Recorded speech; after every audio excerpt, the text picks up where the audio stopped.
Hello दोस्तों, एक बार फिर से स्वागत है आप सभी का स्टेट एटलस प्रोग्राम में। मैं हूं सलमान और आज हम जिन सवालों पर चर्चा करने जा रहे हैं वो राजस्थान राज्य में बीते हफ्ते जो भी खबरें सुर्खियों में रही उनके तर्ज पर बनाए गए हैं। जैसा कि आप सभी को पता है कि हमारा ये जो प्रोग्राम है यह मानचित्रों पर आधारित होता है। तो जो भी सवाल फ्रेम किए गए हैं वो राज्य से संबंधित जो भी नदियाँ हैं, झील है, तालाब है, वन्य जीव अभ्यारण्य है या ऐसा कोई भी चीज़ या ऐसी कोई भी स्थान जो कि आगामी परीक्षा में पूछा जा सकता है या उसके इर्द गिर्द सवाल बनाए जा सकते हैं, तो ये सवाल उन्हीं के तर्ज पर आधारित हैं। तो आइए अपने इस एपिसोड की शुरुआत करते हैं और अपने प्यारे और रंग बिरंगे राजस्थान का एक बार डिजिटली भ्रमण भी करते हैं। यानी कि कहने का तात्पर्य यह है कि पढ़ने के साथ साथ हम डिजिटली राजस्थान राज्य का भ्रमण भी कर सकते हैं। लेकिन इस एपिसोड की शुरुआत करने से पहले अपने पिछले एपिसोड में हम लोगों ने जो भी एक सवाल दिया था आप सभी विद्यार्थियों के लिए, उस पर एक बार नजर डाल लेते हैं और देखते हैं कि उसका क्या सही उत्तर होगा। सवाल ये था, गलत युग्म की पहचान कीजिए। एक तरफ खनिज था और दूसरी तरफ उससे संबंधित खानें दी हुई थी। तो गुलाबी संगमरमर, उसके समक्ष दिया हुआ है बाबरमल। तांबड़ा, उसके समक्ष दिया हुआ है राजमहल। यूरेनियम, उसके समक्ष दिया हुआ है कुराडिया। और सबसे अंत में है बेरिलियम, उसके समक्ष दिया हुआ है खोदरीबा। यहां पर गलत युग्म की पहचान करनी थी। तो आपको बता दें कि जो गुलाबी संगमरमर है ये बाबरमल में पाया जाता है। तांबड़ा की अगर हम बात करते हैं तो ये राजमहल में पाया जाता है। यूरेनियम की अगर हम बात करते हैं तो ये कुराडिया में पाया जाता है। यानी ये जो तीन है इनका सुमेलन बिल्कुल सही है। और सबसे अंत में जो बेरिलियम दिया हुआ है उसके समक्ष खोदरीबा दिया हुआ है। यानी जो खोदरीबा है यहाँ पर बेरिलियम पाया जाता है, यह बिल्कुल सही नहीं है, यह गलत है। यानी इस प्रश्न का जो उत्तर हो जाएगा वो डी हो जाएगा। बेरिलियम जो है वो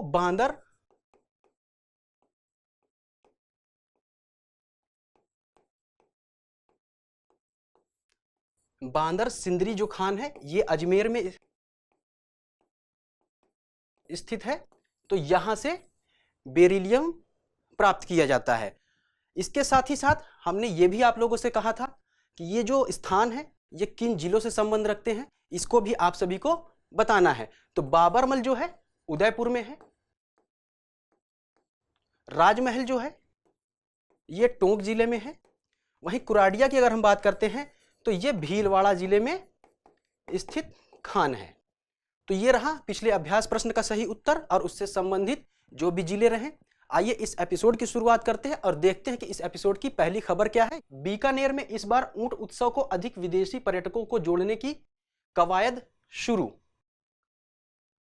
साथियों, जैसा कि आप सभी को पता है कि पूरा विश्व लगभग 2 साल से कोरोना की चपेट में रहा है, जिसकी वजह से बहुत सारे मेले, बहुत सारे उत्सवों का आयोजन नहीं किया जा सका है। हालांकि ऊंट उत्सव का आयोजन बीकानेर जिले में सरकार के द्वारा पिछले साल कराया जा रहा था, लेकिन देश विदेश से जो भी पर्यटक थे उनकी भीड़ बहुत ज्यादा नहीं जुट सकी, जिसकी वजह से इस उत्सव का आयोजन नहीं किया जा सका था। लेकिन इस बार शासन एवं प्रशासन की तरफ से देश विदेशों में, देश के साथ साथ ही जो विदेश के पर्यटक हैं वहां पर भी इस उत्सव की सूचना दी जा रही है, जिससे कि ज्यादा से ज्यादा इस उत्सव में भीड़ जुटाई जा सके।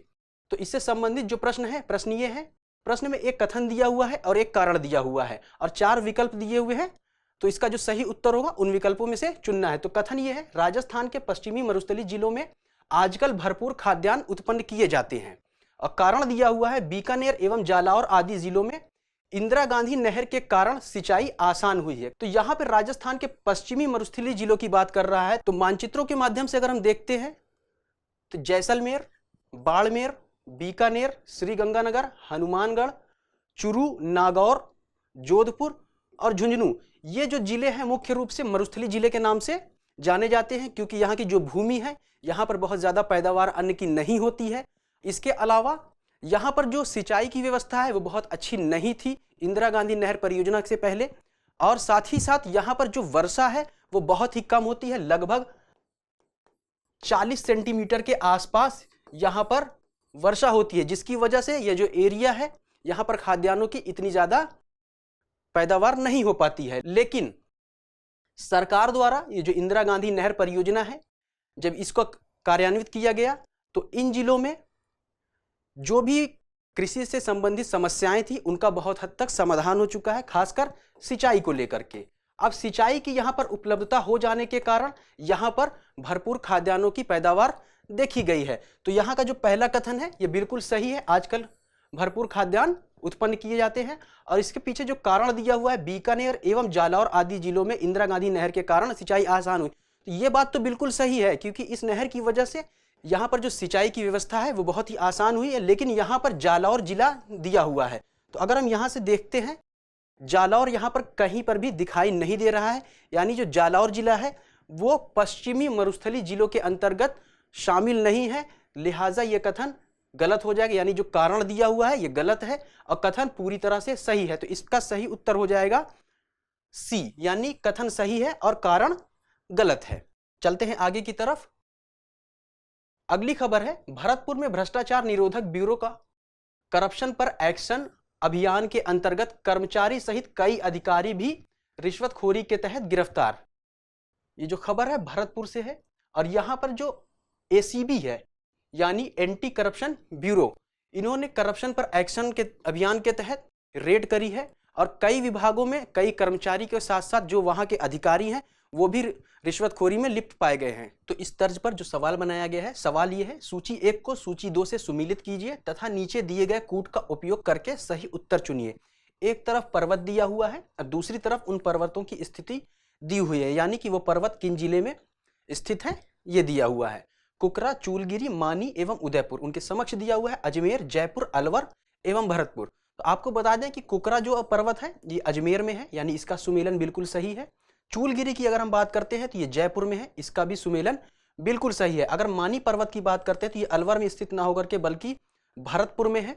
और उदयनाथ की अगर हम बात करते हैं तो ये अलवर में है, तो यानी कि इसका और इसका सुमेलन गलत हो जाता है। तो इसका जो सही उत्तर होगा ए का पहला, बी का दूसरा, सी का चौथा और डी का तीसरा, यानी बी वाला इसका सही उत्तर हो जाएगा। आइए इन जिलों की क्या स्थिति है मानचित्र पर, इसको देख लेते हैं। अजमेर ये रहा, जयपुर ये रहा,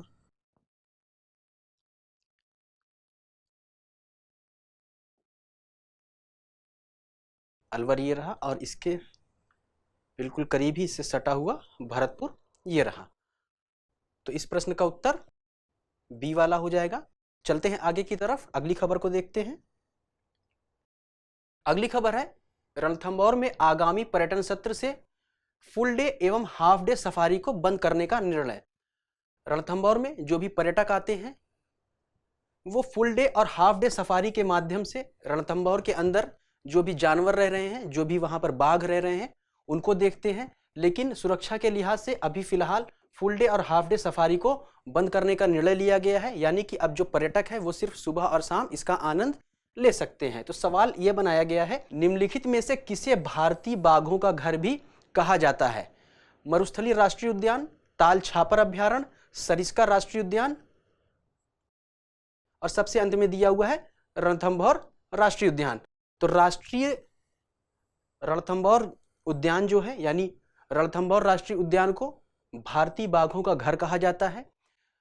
और ये जो अभ्यारण्य है या राष्ट्रीय उद्यान है ये राज्य के सवाई माधोपुर जिले में स्थित है। और इसके ऊपर जैसा कि हम देख सकते हैं यहां से ये नदी जो है आकर के चंबल नदी में मिल जा रही है, ये चंबल नदी है। और ये जो नदी आ रही है ये बनास नदी है और ये चंबल नदी है। और जहां पर ये नदी मिल रही है ये रामेश्वर स्थान है और यहीं पर सीप नदी भी आकर के इससे मिलती है। इस तरह से ये एक तरह से त्रिवेणी संगम का निर्माण करते हैं। तो यहां से ये क्लियर हो जाता है कि जो रणथंभौर राष्ट्रीय उद्यान है ये सवाई माधोपुर जिले में स्थित है, जिसे बाघों का घर भी कहा जाता है। चलते हैं आगे की तरफ। अगली खबर है, जोधपुर में बच्चों में टोमेटो फ्लू के मामले सामने आने के बाद केंद्र सरकार ने 10 साल तक के बच्चों को सुरक्षित रखने हेतु जारी किए दिशा निर्देश। जोधपुर में जो 10 वर्ष से कम बच्चे हैं उनमें टोमेटो फ्लू के मामले देखे गए हैं। टोमेटो फ्लू क्या होता है इसका अभी कोई आधिकारिक तौर पर इसका सोर्स नहीं बताया गया है कि ये जो टोमेटो फ्लू है, किसके कारण होता है, इसमें कुछ लक्षण देखे गए हैं जिसके आधार पर यह कहा जा सकता है कि जो पीड़ित बच्चा है वो टोमेटो फ्लू से पीड़ित है। तो उसके जो लक्षण है वो ये होते हैं कि उसके बच्चे की जो स्किन होती है उसमें लाल चकत्ते पड़ जाते हैं स्किन के ऊपर, जो कि टमाटर की तरह दिखते हैं, जिसके आधार पर इसे टोमेटो फ्लू नाम दिया गया है। तो सवाल ये है, दिए गए कथनों पर विचार करें। लूनी नदी जोधपुर जिले से निकलती है। यह राज्य में ही पूर्णतः बहने वाली सबसे लंबी नदी है। पूछा है उपर्युक्त में से कौन सा या कौन से कथन सही है या सही है, केवल एक, केवल दो, एक और दो दोनों, उपर्युक्त में से कोई भी नहीं। तो सबसे पहले हमें यह पता होना चाहिए कि लूनी नदी जो है वो कहां से निकलती है, यानी इसका उद्गम कहां से होता है। तो इसको एक बार मानचित्र पर देखते हैं। यह लूनी नदी किस तरह से राज्य में प्रवाहित हो रही है, इसका मैप है। जैसा कि यहां पर हम देख सकते हैं, ये अजमेर जिला है और यहीं पर अजमेर में बेयावर एक तहसील है और इसी के आसपास नाग पहाड़ियां हैं।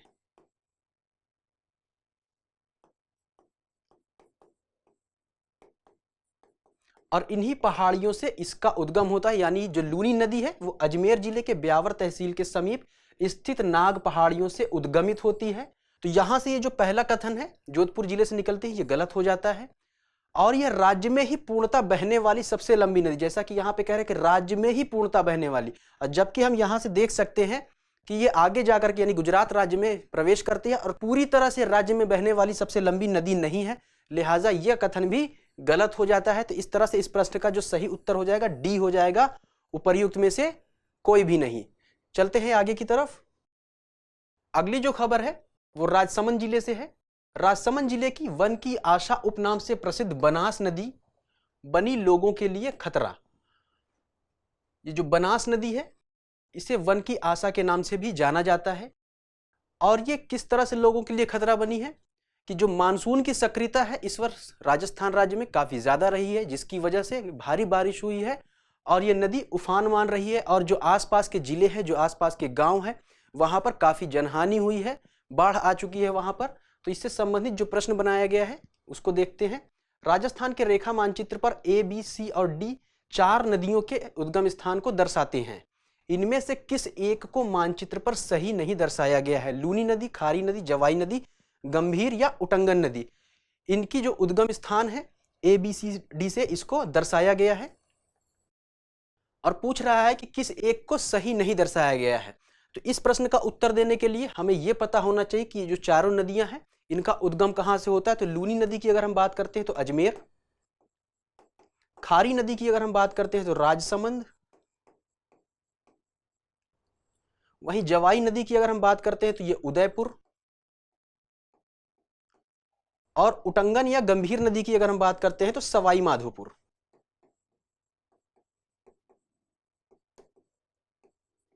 अब यहां से हम बता सकते हैं किसको मानचित्र पर गलत दर्शाया गया है। एक बार मानचित्रों पर देखते हैं।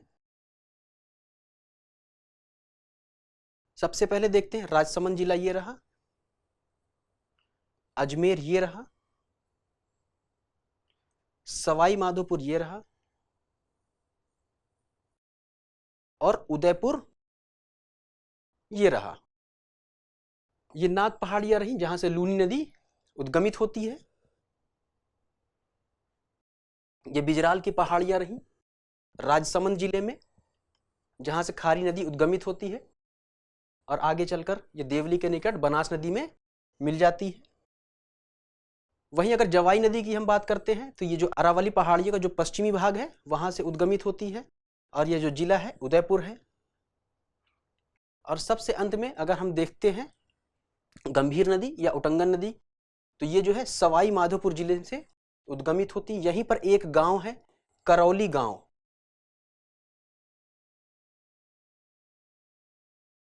और इसका जो उद्गम स्थान है इसी करौली गांव को माना जाता है। बहुत सी स्रोतों में करौली जिले को ही इसका उद्गम स्थान बता दिया जाता है, क्योंकि यहाँ पर एक कंफ्यूजन क्रिएट होती है करौली गांव और करौली जिले में। तो आप सभी को बता दें कि जो करौली गांव स्थित है सवाई माधोपुर जिले में, यहाँ से गंभीर नदी और या उटंगन नदी का उद्गम होता है।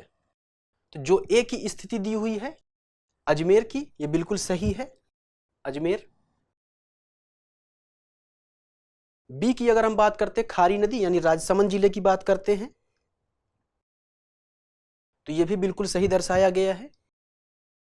वहीं सी की अगर हम बात करते हैं, जो यहाँ पे दर्शाया गया वो यहाँ पर होना चाहिए, यानी उदयपुर यहाँ पर है, इसलिए जो सी की स्थिति है ये गलत दर्शाया गया है। उदयपुर यहाँ पर है और जो स्थिति दर्शाई गई है वो प्रतापगढ़ की दर्शाई गई है। तो इसकी स्थिति यानी जो सी वाला स्थान है ये गलत दर्शाया गया है। जवाई नदी, यानी इस प्रश्न का जो सही उत्तर हो जाएगा सी हो जाएगा। डी को भी अगर एक बार हम देख लेते हैं, डी की स्थिति यहाँ पर दर्शाई गई है, ये रहा सवाई माधोपुर, तो इसकी स्थिति को भी बिल्कुल सही दर्शाया गया है। तो इस प्रश्न का जो सही उत्तर हो जाएगा सी हो जाएगा। चलते हैं आगे की तरफ, देखते हैं अगली खबर कौन सी है और उससे संबंधित क्या सवाल बनाया गया है। खबर है जैसलमेर कलेक्टर ने स्वच्छ जैसाना अभियान के तहत सड़कों पर झाड़ू लगाकर स्वच्छता का दिया संदेश। साथियों, जैसा कि आप सभी को पता है कि एक अच्छा स्वास्थ्य मनुष्य के लिए बहुत ही लाभकारी होता है और अच्छे स्वास्थ्य के लिए साफ सफाई और स्वच्छता बहुत ही महत्वपूर्ण बन जाती है। तो जैसलमेर की जो कलेक्टर हैं उन्होंने स्वयं झाड़ू लगा करके स्वच्छता का क्या महत्व है उसको लोगों को बताया है और एक संदेश दिया है कि हमें स्वच्छ वातावरण में रहना चाहिए। तो सवाल ये फ्रेम किया गया है, सवाल में एक कथन है और एक कारण दिया हुआ है। कथन है जैसलमेर और बाड़मेर सर्वाधिक मात्रा में शुष्क कृषि अत्यंता यानी तीव्रता वाले जिले हैं। कारण है जैसलमेर और बाड़मेर जिलों में बंजर भूमि होने के कारण शुष्क कृषि पद्धति अपनाई जाती है। 4 विकल्प दिए हुए हैं और हमें इसमें से सही विकल्प को चुनना है। तो सबसे पहले बता दें कि शुष्क कृषि क्या होती है।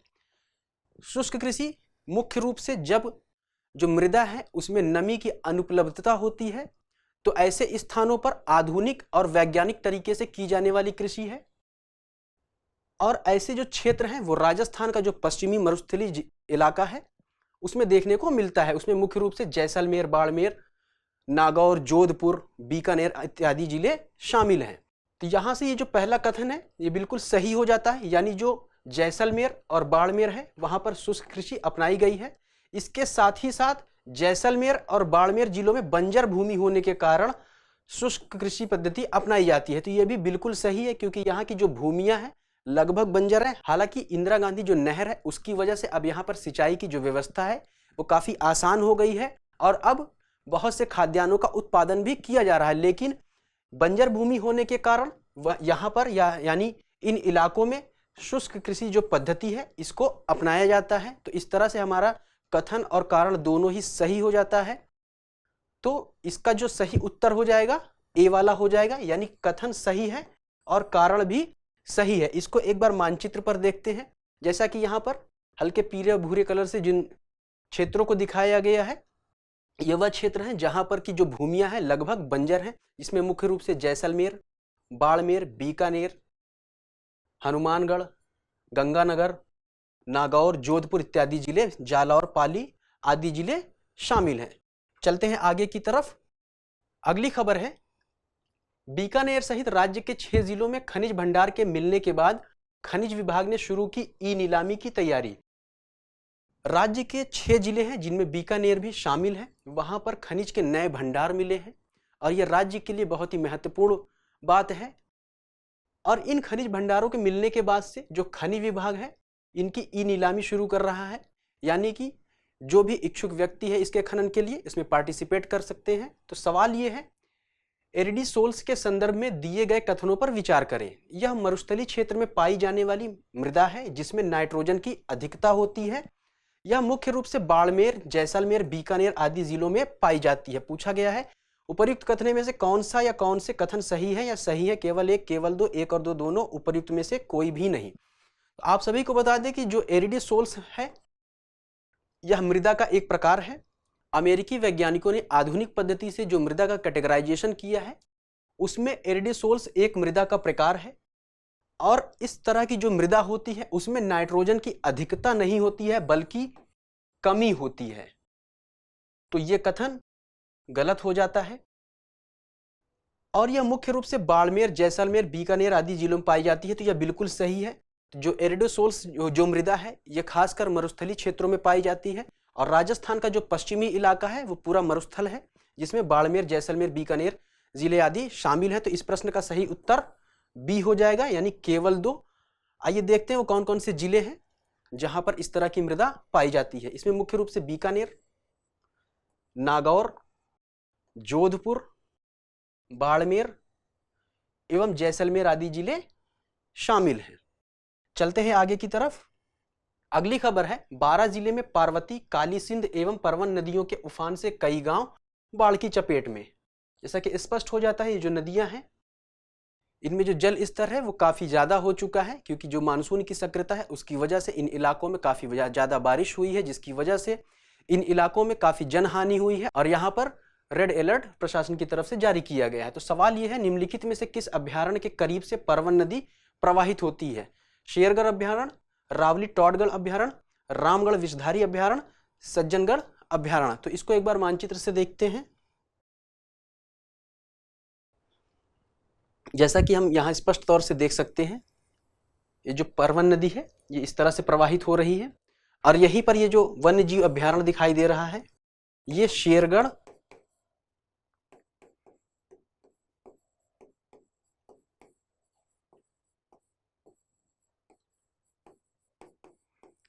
वन्यजीव अभ्यारण्य है और ये जो अभ्यारण्य है राज्य के 12 जिले में है।